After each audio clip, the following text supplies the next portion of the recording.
Las que amarran sus verdades con paliacates en sus gargantas, las que hacen invisibles las clandestinas, las no contadas, las del dolor triplicado de mujer pobre, india de nada, las que huellas han dejado borradas todas por las distancias. Colombia no ha cumplido con los desplazados, y menos con las desplazadas. Y nosotras lo que hemos tratado en estos 5 o 10 años de lucha es decirle a la Corte Constitucional, a la Defensoría del Pueblo, a todo el mundo: mire, la guerra está en los hombros de las mujeres. La mujer está recibiendo todo el impacto del conflicto armado. Todas del color de tierra, de la montaña, de la cañada, las que aguardan en sus pechos los 4 vientos, la luz del alba. Este auto que marca, digamos, un hito en el reconocimiento de derechos de las mujeres fue gracias a la valentía de las mujeres en situación de desplazamiento, a su tesón, a su esperanza, a su dolor también, y por qué no decirlo, a su impotencia frente a un Estado que es sordo para atenderlas, para escucharlas. Entonces creo que la Corte tuvo esa capacidad de sentir el dolor de las mujeres y escuchar su voz. Hace énfasis es en que las mujeres tienen mayores riesgos y vulnerabilidades para enfrentar el conflicto armado, ¿sí? Que están más expuestas a la violencia sexual, que la condición de una sociedad patriarcal las pone en una situación de mayor vulnerabilidad y mayor riesgo. Que las mujeres son las que quedan viudas, que las mujeres son las que les matan y les desaparecen sus hijos y a sus hijas, que las mujeres son las que vienen a engrosar los cinturones de pobreza de todas las ciudades receptoras, que las mujeres son las que tienen que cambiar sus roles. Antes en su lugar de origen tenían otras condiciones y aquí vienen a tener otras condiciones más de precariedad e incluso de humillación. Y que el Estado por fin reconoce que las instancias encargadas de la ejecución de la política pública no garantizan ni son respetuosas con las necesidades, los intereses y los derechos de las mujeres. Campesino colombiano, que desplazados te tienen, campesino colombiano, que desplazados te tienen, con un cuadro de hijos sufres, de miseria y padeceres, con un cuadro de hijos sufres, de miseria y padeceres. Campesino, no sufras más, campesino, tenés valor, que esta tierra de amor y paz otro día será mejor. Campesino, no sufras más, campesino, promesa sos. Este auto 092 es un auto que se adopta, que sale el 14 de abril del año 2008. La Corte de alguna manera no puede esperar más la falta de decisión del gobierno nacional y entonces le obliga al gobierno a 4 aspectos fundamentales, al gobierno y al Estado en general. ¿Cuáles son los 4 mandatos de la Corte a través del auto 092, que es el auto que se refiere a la protección de las mujeres en situación de desplazamiento?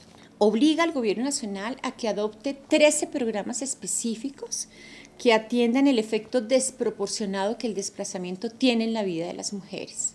Obliga también al gobierno nacional a que adopte 2 presunciones constitucionales, es decir, la Corte le dice al gobierno que siempre, en toda la atención que hagan a la población en situación de desplazamiento, tendrá que adoptar 2 presunciones constitucionales que ya me voy a referir a ellas. La tercera orden que le da al gobierno nacional es que proteja a 600 mujeres que individualmente su situación fue conocida por la Corte Constitucional y fue ordenado al gobierno medidas concretas de protección a 600 mujeres.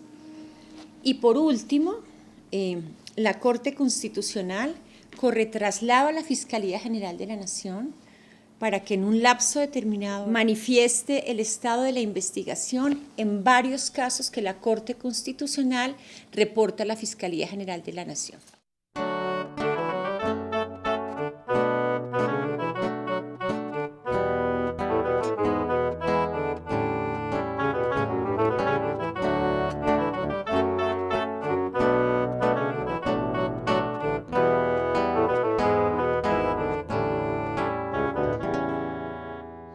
Este auto es muy importante, ¿por qué? Porque maneja dos presunciones que significan para las mujeres un mecanismo claro de exigibilidad de derechos. La primera es la presunción de vulnerabilidad acentuada de las mujeres desplazadas. Con base en esta presunción, todas las autoridades, todos los miembros de Acción Social, del Ministerio de Protección Social, del ICBF, de cualquier autoridad que esté con competencia para atender a la población desplazada, debe asumir que toda mujer desplazada que se acerque a esa autoridad está en condiciones de vulnerabilidad y necesita ayuda con especial diligencia. Y la segunda presunción es que las mujeres en situación de desplazamiento tienen que recibir ayuda humanitaria de emergencia hasta que su condición socioeconómica esté estable. ¿Qué significa eso? Hasta que tengan niveles de educación, tengan un empleo, vivienda propia y todas sus condiciones que favorezcan una vida digna. Mientras las mujeres no tengan esto, el Estado tiene que seguir apoyándolas. No significa que porque a las mujeres ya les dieron la ayuda humanitaria por 3 meses, o les dieron una prórroga, o les dieron el proyecto productivo, ya ellas no tienen derecho. Las mujeres tienen derecho hasta no tengan restablecidos su condición socioeconómica. Eso es muy importante que quede claro, porque la confusión se da es que como ya se recibieron algunos tipos de ayudas, entonces ya no hay derecho a eso. La carga de la prueba pasa al gobierno y no a las mujeres desplazadas que tenían que demostrar que eran desplazadas. La presunción es que ellas son desplazadas si así lo reclaman, si van y se inscriben, y quien debe demostrar que no son desplazadas es el Estado. Eso es muy importante, porque finalmente, y tampoco cualquier adquisición que ellas tengan, como un televisor o una nevera, les quita la condición de desplazada. Este auto cubre a todas las mujeres en situación de desplazamiento. No importa que esté de segundas en la carta de declaración, no importa que no esté en el registro único, no importa que apenas llegue a Bogotá, porque precisamente el auto también recoge eso, que no tiene que pasar por la instancia que compruebe. Ahora es el Estado, ahora es Acción Social el que tiene que comprobar la situación de las mujeres, porque eso es lo que hemos venido luchando todos estos años.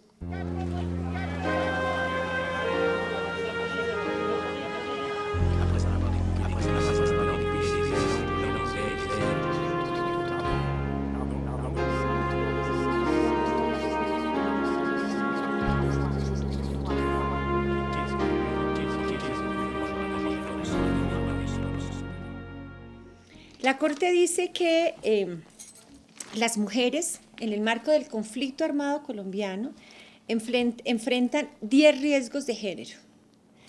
Y una vez son desplazadas, las mujeres, respecto de las mujeres se dan 18 facetas de género. Lo importante, antes de empezar, es decir entonces que todas juntas, riesgos de género y facetas de género, son las que le permiten a la Corte Constitucional calificar de un efecto desproporcionado, diferenciado y desproporcionado al desplazamiento en la vida de las mujeres y en consecuencia la necesidad de que el gobierno y el Estado en general adopte medidas que atiendan esa diferencia y ese efecto desproporcionado al desplazamiento en las mujeres.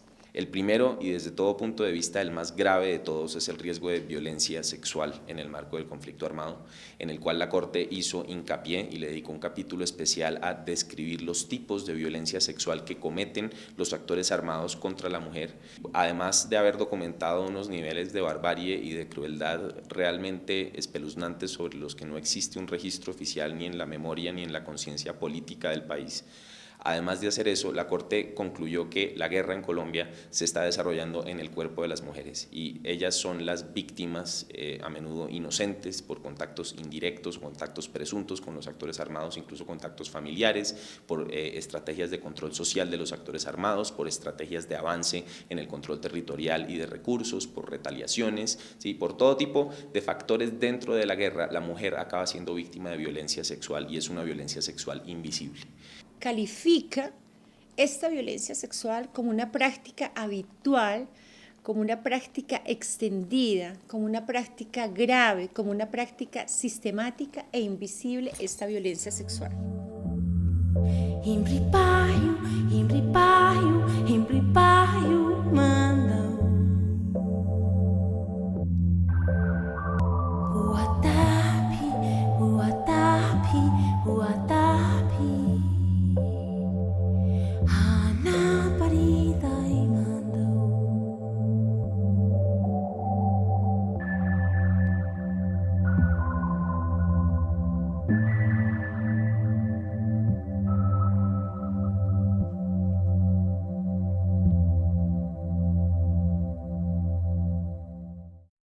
Segundo riesgo es el riesgo de explotación o esclavización por parte de los actores armados para ejercer labores domésticas o consideradas tradicionalmente femeninas dentro de sus campamentos, es decir, cocinar, hacer aseo, lavar la ropa, cuidar los enfermos y labores afines.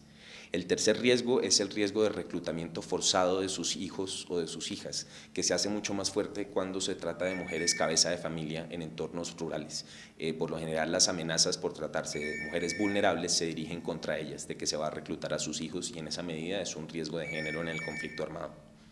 El cuarto riesgo de género es un riesgo derivado del contacto personal o de las relaciones familiares o personales, sean reales o sean presuntas, con algún miembro de alguno de los grupos enfrentados en el conflicto armado. Y esto es un riesgo de retaliaciones por parte de los bandos enemigos. Los riesgos derivados con la pertenencia de las mujeres a las organizaciones sociales, con lo que significa para las mujeres la pérdida de su principal proveedor económico cuando éste es eliminado o desaparecido en el marco de la guerra, y en fin, todos aquellos riesgos relacionados con los factores históricos de discriminación que las mujeres han vivido.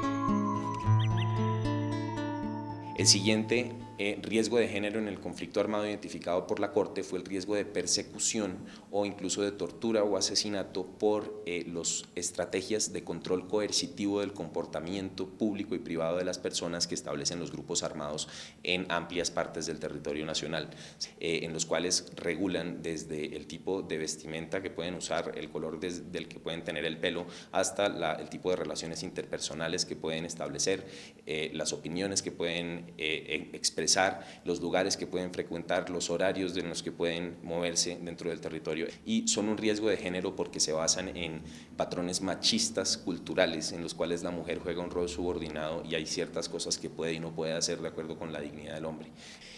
El siguiente riesgo de género en el marco del conflicto armado es el riesgo de discriminación acentuada y de vulnerabilidad acentuada de las mujeres indígenas y afrodescendientes en el país. ¡Ay, ay, ay, ay! ¿Dónde andará aquellos ojos que me hicieron suspirar?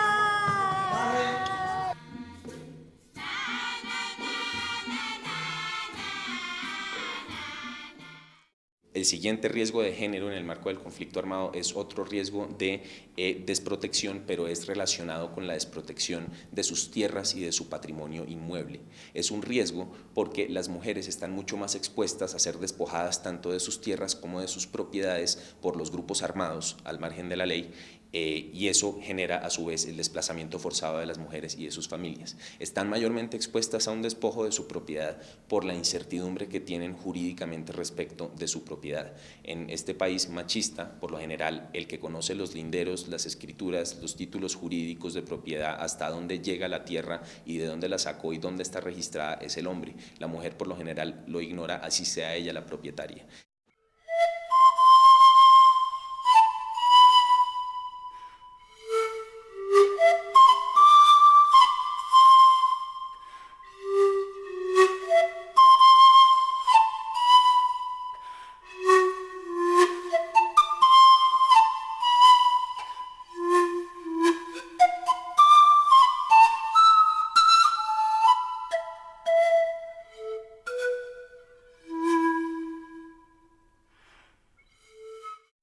Y no fue cuento, sino que de que llegaron tirando bombas y se oía bala por abajo y bomba por arriba.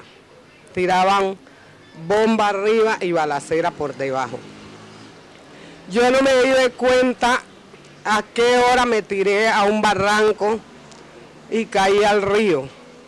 Cogí una champa con mi esposo y una hija, porque los otros se perdieron como cuando cae un gavilán al patio, que todas las gallinas vuelan y cada una coge para su lado. Yo tenía varios terrenos que me habían dejado mis padres, pero cuando yo salgo desplazada de apartado, en mi declaración yo no meto esos terrenos. Yo no meto esos terrenos porque cuando a uno le pasa un problema tan serio como el que me pasó a mí, uno se le olvida, si es el caso, hasta el apellido.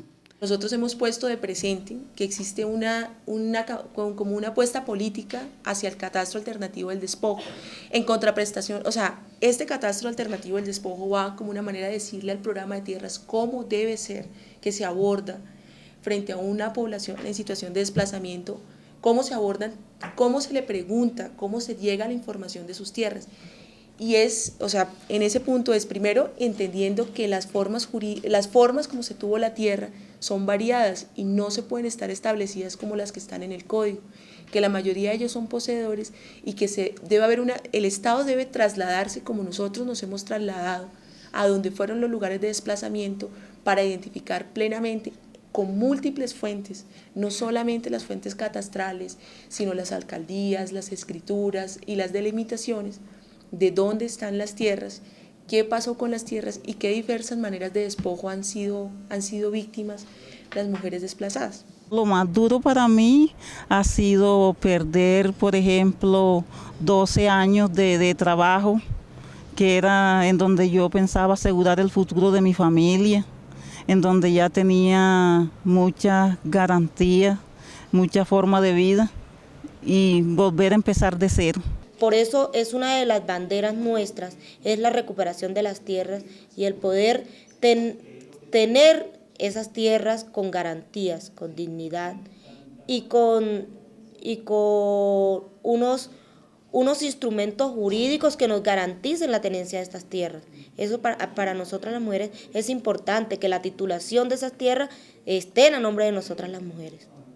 Son tantas cosas bonitas que tiene nuestro país. Lástima que existan casos que no quiero recordar.